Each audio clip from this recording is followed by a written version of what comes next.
여기는 머스. 그러니까 이게 이게 권위주의형 한동훈하고 리더들, 비슷한. 아니 권위주의형 리더들은요 그냥 명령에 복종할 뿐이에요. 자기가 권력을 탐하는 순간 죽는 걸 알아. 한동훈도 마찬가지예요. 자기가 윤석열을, 저는 한동훈이가 대통령 대선급으로 올라가기 위해서는 윤석열을 쳐야 되거든요. 근데 칠 수가 없어. 지금. 왜? 지금까지 몸에 배인 게 나는 위협당하고. 권력의 하수인이고 그 권력을 잡을 냄새만 풍겨도 윤석열은 자기도 친다. 이 생각을 하고 있는 거예요. 이게 전형적인 권위주의 국가 리더들의 그 통치 스타일이거든요. 네. 근데 이제 그러다 보니까 이 권력의 분점이라든지 이런 게 있을 수 없어요. 권력의 분점이 일어나지 않는 게 봐요. 의회 정치를 무시하잖아요. 네. 민주주의 국가에서는 어찌됐든 권력은 국민들로부터 나오고 국민이 주인이잖아요. 네. 근데 국민에 대해서 책임을 지지 않아요. 70%가 나오든 80%가 부정적인 의견이 나오든 이거를 다 대무시하는 거야. 대무시하다 보니까 어떤 일이 발생해요? 국민들의 여론이 지지율이 폭락하죠. 네. 정책에 반영이 안 되는 거예요. 네. 그 다음에 우리 또 하나의 그 상권 분립이라는 큰 축이 있잖아요. 그 상권이 입법, 사법, 행정이 결국은 견제와 균형의 시스템을 가지고 민주주의를 이끌어가는 건데 의회, 사법, 권력을 다 장악하잖아요. 네. 의회는 마찬가지로 시행령을 통해서 무력화를 시키잖아요. 이게 완전히 그 초기 스탈린이나 그 다음에 김일성이 추구했던 이런 이 통치 방식이다. 통치 스타일이거든요. 네. 그 방식대로 지금 가고 있는 거예요. 그러니까 권력을 누가 넘보겠어요. 또 다른 하나의 예로 저는요 천공 의혹을 제기했을 때 같이 왔던 사람이 김용현하고 누가 있었냐면 윤한홍 의원이 있었단 말이에요. 윤한홍. 누구예요? 양산. 국민의힘 윤한홍이요. 네. 이 사람도 상당히 영향력 있는 국회의원이잖아요. 언론에 말 한마디 안 나와요. 천공 다녀갈 때 윤핵관이지, 윤핵관. 네. 말 한마디 안 나오거든요. 그 사람은 상당히 샤프한 머리를 갖고 있는 거야.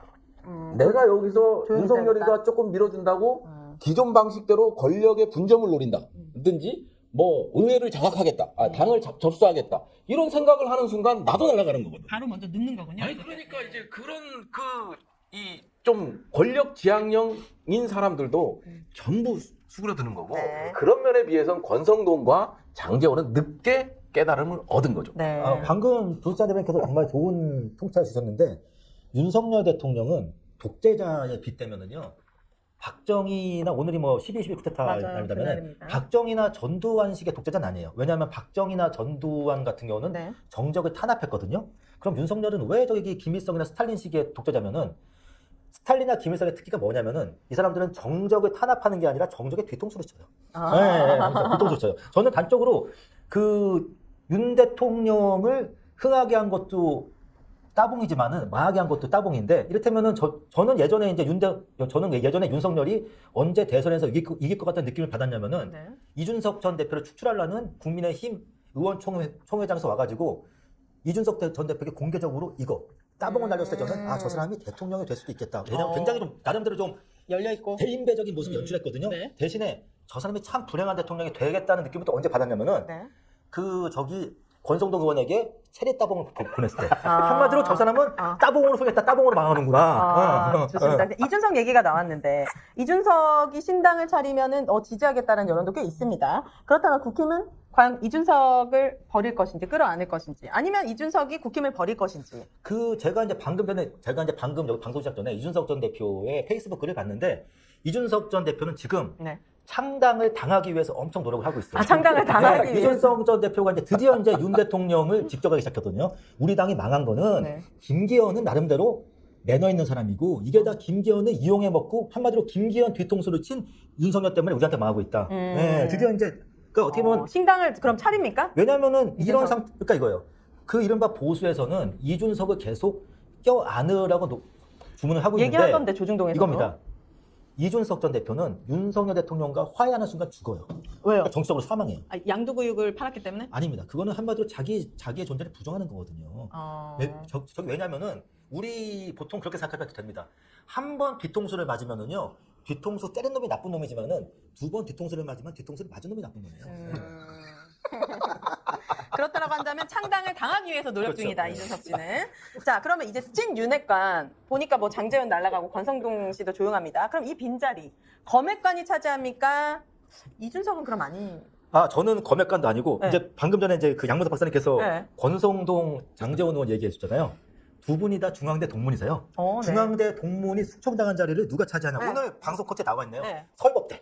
서울법대 예, 서울법대. 검액관들이 예, 차지할 검액관 것이다. 중에서도 서울법대 출신들이. 서울법대 예. 출신들이 차지할 것이다. 저도 동일한 생각을 가져요. 왜냐하면 윤석열 입장에서도 결국은 이 뭐냐면 아까도 얘기했지만 검찰 조직을 이해하는 그런 이 검핵관들이 중심을 잡을 거라는 생각이 드는 게 네. 검찰도 상명하복이 아주 엄격한 조직이거든요. 그렇죠. 그러다 보니까 군대도 마찬가지로 상관에게 조금이라도 반항하거나 이러면 항명죄가 가장 군형법상의 가장 무서운 죄거든요. 네. 예. 그리고 이제 전시에는 상관에 이제 의해서 직결 처분도 가능할 정도. 마찬가지로 군 검찰도 동일한 그런 조직 습성을 갖고 있어요. 그러다 보니까 지금 윤석열은 이미 정치인들, 그러니까 밖에 물을 먹어본 사람들을 써봤거든요. 그러니까 얘네들은 그냥 기계같이 쓰고 마모되면 버리는 거예요. 그리고 이제 원희룡 국토부 장관같이 똑똑한 사람들, 생각이 빠른 사람들은 그냥 뭐 양평 고속도로니 뭐니 그냥 완전히 충성을 다하면서 자기 살 길을 찾아가는 거고, 네. 그리고 이제 나와서 이제 이제 국회의원이 돼서 네. 레임덕이 빠질 그 상황을 기다리는 거고요. 대통령 입장에서는 그러면 누구냐? 결국은 나의 권력을 탐하지 않은, 내가 갖고 있는 권력, 김건희가 갖고 있는 권력, 실제적으로 김건희가 갖고 있지만 그 권력을 탐하지 않는 조직은 검핵관밖에 없다. 그래요? 그래서 네. 저도 이런 윤핵관의 기본은 서울법대. 그래서 제가 이제 한마디 보태드릴게요. 충분히 다 동의를 하는데 원희룡이 똑똑하다는 표현에 대해서는 내가 동의를 할 수가 없어요.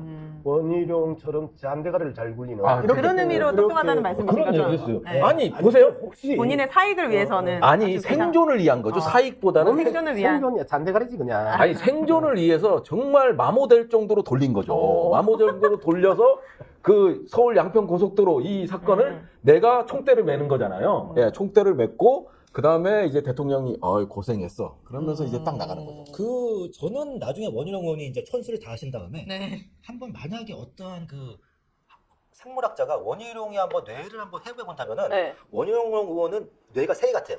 대뇌, 소뇌, 잔뇌. 그 정도로 발달되었다. 네. 아니 그래도 사법고시 1등, 오. 학력고사 1등. 뭐 그다음에 뭐죠? 세가 삼관왕했다는데? 아유, 그건 대내에서 나오는 거죠. 모르겠습니다. 그런데 그분이 여하튼 제가 알기로는 원희룡 의원은 정확히 대학 시험까지는 뇌가 2개였는데 그 다음에는 뇌가 3개가 됐어요. 잔뇌까지는. 아니 국민의 입장에서는 아무리 시험 잘 보고 똑똑한 그렇게 시험을 잘 보는 그런 똑똑한 사람들이 좀 필요가 없다라는 느낌이 들어요. 경험을 많이 해보고 국민들에게 들어가서 좀 공감을 많이 해보고 그런 사람들을 원합니다. 그런데 솔직히 말해서 우리나라 물론 다는 아니겠습니다만 네. 우리나라에서 사법고시 응시하는 사람들 대부분은 뭐 지 혼자 뭐 잘 먹고 잘 살려고 하는 거지 그 사람들이 뭐 대고심 있어요. 그러니까 사법고시 출신들이 정말 선별해서 정치까지는 하지 않았으면 좋겠어요. 그냥 법 쪽에만 있으면 좋겠어요. 정치를 해도 저도 해도 되는데 이 프로그램 언제 끝나는 거야? 이제 2분 남았습니다.